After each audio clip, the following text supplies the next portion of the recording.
कोटा शहर की सभी फायरिंग की वारदातें इनके द्वारा किया जाना स्वीकार किया गया है, जिसका मुख्य कारण दहशत फैला करके एक्सटॉर्शन करना और अपने जो भी विपरीत मानसिकता के लोग थे, गैंगस्टर अपराधी थे, जिनसे इनको ये लगता था कि ये वर्चस्व में इनसे हावी हैं और इन लोगों से इनकी जान को खतरा हो सकता था, उनकी हत्या करने पे आमादा थे।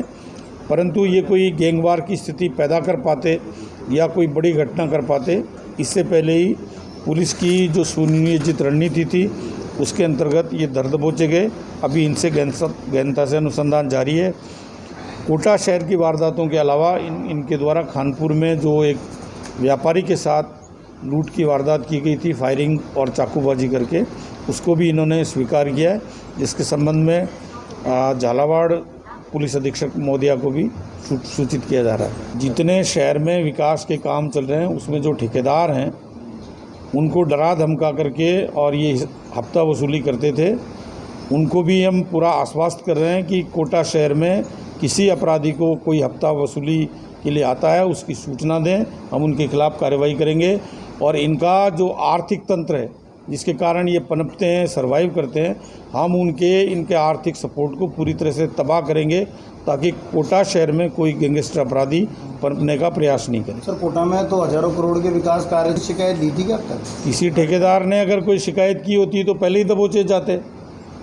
किसी ने ये साहस नहीं जुटाया और ये ठेकेदार भी इनका उपयोग करते हैं ताकि उनको भी कोई अनावश्यक तंग नहीं करे। तो एक तरह से अघोषित तौर पर ये अवैध एक सुरक्षा प्रहरी है, उनके सुरक्षा कवच बने हुए थे। हम इस सारी अवैध व्यवस्था को वो ध्वस्त करने में आमादा हैं और आने वाले दिनों में इस तरह की जो स्थितियां पैदा हुई हैं कोटा शहर में एक नई तरीका सिस्टम ईजाद होगा जिसमें किसी ठेकेदार को इन अपराधियों की धौंस में आकर के इनको हफ्ता वसूली नहीं देनी पड़ेगी। कोटा शहर में पिछले 1-1.5 महीने के दौरान 4 जगह फायरिंग की घटनाएं हुई। पुलिस के लिए इन दहशतगर्द अपराधियों को पकड़ना एक बेहद चुनौतीपूर्ण कार्य था।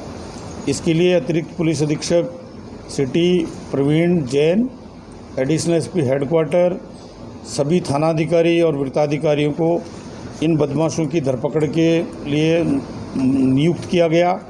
एक कार्य योजना तैयार की गई, साइबर टीम को भी अलर्ट किया गया, परंतु ये अपराधी एक के बाद एक वारदातें करके दहशत फैलाते रहे। इन्हीं अपराधियों द्वारा झालावाड़ के खानपुर में भी एक व्यवसायी पर जानलेवा हमला करके उससे लूट की गई।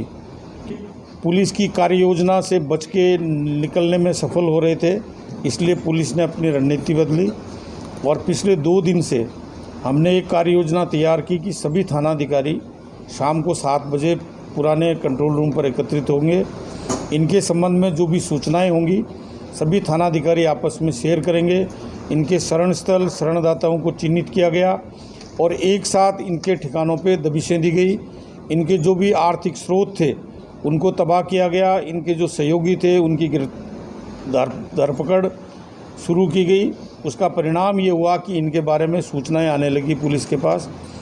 आज सुबह इनके सुल्तानपुर इलाके में होने की जानकारी मिली। वहाँ पे एसएचओ उद्योग नगर के नेतृत्व में एक टीम को भेजा गया और वहाँ दबिश दे करके इनकी घेराबंदी करते हुए 6 अपराधियों को गिरफ्तार किया गया है। सभी गैंगस्टर अपराधी हैं जिनका पूर्व में इनके विरुद्ध इनाम भी घोषित है। इन अपराधियों में अमन उर्फ लाला की गिरफ्तारी पर 10,000 का इनाम घोषित था। इसके कब्जे से एक देसी कट्टा और जिंदा कारतूस बरामद किए गए। सरफराज की गिरफ्तारी पर 5,000 का इनाम घोषित था। इसके कब्जे से भी एक देसी कट्टा और कारतूस बरामद किया गया है। अरमान और डब्बू की गिरफ्तारी पर भी 5,000 का इनाम था। इसके कब्जे से भी एक देसी कट्टा और कारतूस बरामद किया गया है। आशिक अहमद उर्फ मोटा पर 5,000 का इनाम और एक चाकू बरामद हुआ है। रहीम की गिरफ्तारी पर 2,000 का इनाम और एक चाकू बरामद हुआ है। इनकी गैंग में एक नया साथी भी शामिल हुआ है, लखन, उसको भी गिरफ्तार किया गया है। मुलजिम सरफराज अहमद के विरुद्ध अभी तक इन अपराधों से पूर्व 12 प्रकरण दर्ज थे। अरमान उर्फ डब्बू पर 12 मुकदमे दर्ज थे। अभियुक्त आसिफ अहमद पर 11 मुकदमे अमन उर्फ लाला जो इस गैंग का मुखिया था, इस पर 23 मुकदमे अभी तक दर्ज थे और ये एक हिस्ट्री शीटर अपराधी है। रहीम पर 4 मुकदमे और लखन पर 2 मुकदमे दर्ज थे। अभी जो हथियार इनसे बरामद हुए हैं उनके स्रोत के बारे में हमें महत्वपूर्ण जानकारी मिली है और हम उस व्यक्ति तक पहुंचने की कोशिश कर रहे हैं जो कोटा शहर में हथियार सप्लाई करता है।